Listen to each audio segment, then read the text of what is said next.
في الدين. My dear respected brothers and sisters in Islam, I'm back. I was out of town for a few weeks to be with my mother. Alhamdulillah, she's doing well.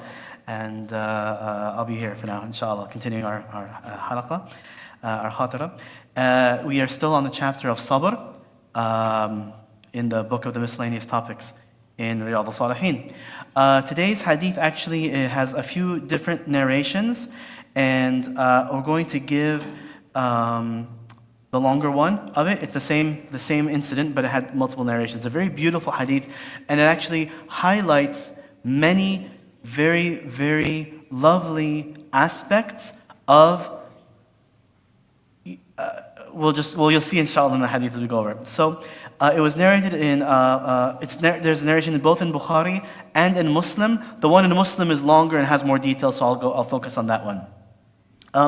The narration in Muslim says, the son of Abu Talha, radiallahu anh, who was born to Sulaym, had passed away. And so she, Sulaym, said to the members of the family, "Do not tell Abu Talha about his son until I mention it to him myself." So she didn't want anyone to say anything to Abu Talha about the passing of his son.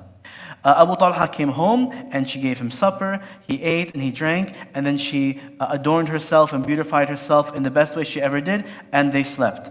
And when she saw that he was, at ease, comfortable, and satisfied, she said, "Oh Abu Talha, if someone borrows something from another family, and then the members of that family asks for its return, would they refuse to give it back to them?" And he said no. And so she said, "Then hope for the reward for your son." And what's missing in this narration is that he asked about his son when he came home because his son was sick. And so she had replied in the other hadith, "Your son is better than before," implying that he's no longer suffering, he's passed away and gone and returning back to Allah subhanahu wa ta'ala. So, but of course she said it in a way not to make him think anything to worry until she had a chance to explain to him. So Sulaym is trying to prepare Abu Talha for the sad news of the loss of his son. However, so she says, "Then hope for the reward from your son." Abu Talha immediately understood what that meant, but so he got angry. And he said, "You left me uninformed until I got into this state with you? And then you told me about my son?" So he went to Rasulullah ﷺ, and he told him about what happened, as if perhaps to complain, like, "Oh, my wife, she did this, Ya Rasulullah." And so the Prophet ﷺ said, "May Allah bless that night that you spent together." So the narrator continued, actually that night, Sulaym became pregnant from that night with her husband together. And so when the Prophet ﷺ was in the course of a journey and she was with him, when Rasulullah ﷺ used to come back from a journey, he would not enter it during the night, and the people when came to Medina, she started to feel the labor pains. So Abu Talha remained with her, and Rasulullah ﷺ proceeded on. So in other words, one night, both Abu Talha and Sulaym were traveling with the Prophet ﷺ, and that's when she began to give birth, right as they were about to enter Medina. So when the people came near to Medina, she felt the pain, and then Abu Talha said, "Ya Rabb, you know that I would love to go along with the Prophet ﷺ when he goes out and enter along with him when he enters, but I have been detained as you see." In other words, Abu Talha, he feels guilty to not be able to accompany the Prophet ﷺ returning back into Medina the same time as the Prophet Muhammad ﷺ, because of course he has to stay with his wife because she's giving birth. And so Sulaym said, "Oh Abu Talha, I do not feel as much pain as I was feeling before, so let's proceed." And so she noticed this, and okay, so let's continue on. So she went back, and then they came to Medina, and then she gave birth to a boy. And so then she said that no one should give him any milk until he goes to the Prophet ﷺ. So she came. Anas radiallahu anhu went and took the baby to the Prophet ﷺ, and then the other hadith mentions this detail, so this is kind of mixing between the details of the hadith. So all that they brought with them to the Prophet ﷺ was some dates. So the Prophet ﷺ this is the hadith that explains the tahniq. The tahniq is when you basically, someone that is considered righteous in the community, whether of course at the time of the Prophet ﷺ it was him, but it could be the imam, it could be the community leader, someone that the people consider to be a righteous person will take the date and chew on it, and then wipe that in the mouth of the baby. And this is one of the sunnah of the Prophet ﷺ. And this hadith is the hadith that explains that sunnah, in fact. And if it's anyone, it could be the father. The father could do it. I did that with my sons, for example, my children. So let's wrap all of this up, because it's a beautiful hadith, a beautiful story, very interesting, because it's one of the many hadith that highlights the extreme intelligence and wisdom of the Sahabiyat, the female companions of the Prophet ﷺ. Sulaym knew that Abu Talha would be upset with the loss of his son. Who would not be? And she wanted to find out, how can I best break the news to him? Well, let me, not tell him just when he comes back home, because there's nothing that he can do. Let's have the night together. Perhaps, and it must be that her thinking was, she was hoping that Allah would cause another child to come from the night that they would spend together. So this is part of her intelligence, and she must have made dua for that. You can imagine all of these things, the good wife is always thinking in these ways. And so she planned for it, she made herself beautiful for him, he just came back, so they spent the night together. Then she tried to put it in context. If someone gives you something and then later asks for it back because it was a loan, and so Abu Talha said, of course we should give it back if we borrow something. So she mentioned that even our children are an amana and a trust given to us by Allah. Your son has returned back to Allah. But even still he became upset, but he must have understood it.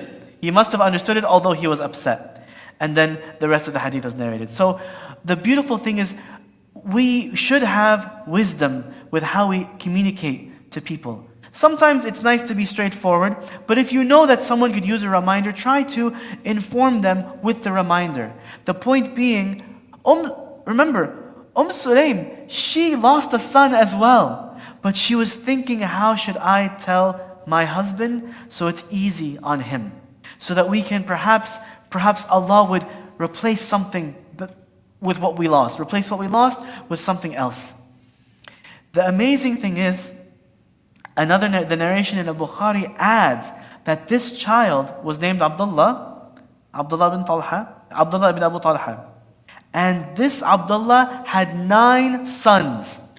Not just 9 kids, 9 sons. Every one of them became a hafiz.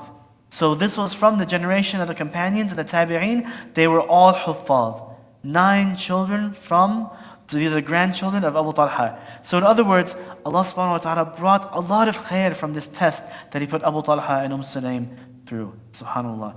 So as Allah subhanahu wa ta'ala mentions in the Quran, عَسَىٰ أَن تَكْرَهُ شَيْئًا وَهُوَ خَيْرٌ لَكُمْ. Perhaps you might dislike a thing, but in it there's good for you. So subhanallah, when sometimes a bad thing happens that we don't have, why did it happen this way? Maybe the wisdom why it happened could occur later and you won't realize that. Allah subhanahu wa ta'ala doesn't operate on our timeline. Our brains don't have the capacity to encompass everything like this. So we ask Allah subhanahu wa ta'ala to grant us the tawfiq to have sabr, to allow us to be patient until we see the wisdom of His hikmah in the qadr, what He decrees for us to happen.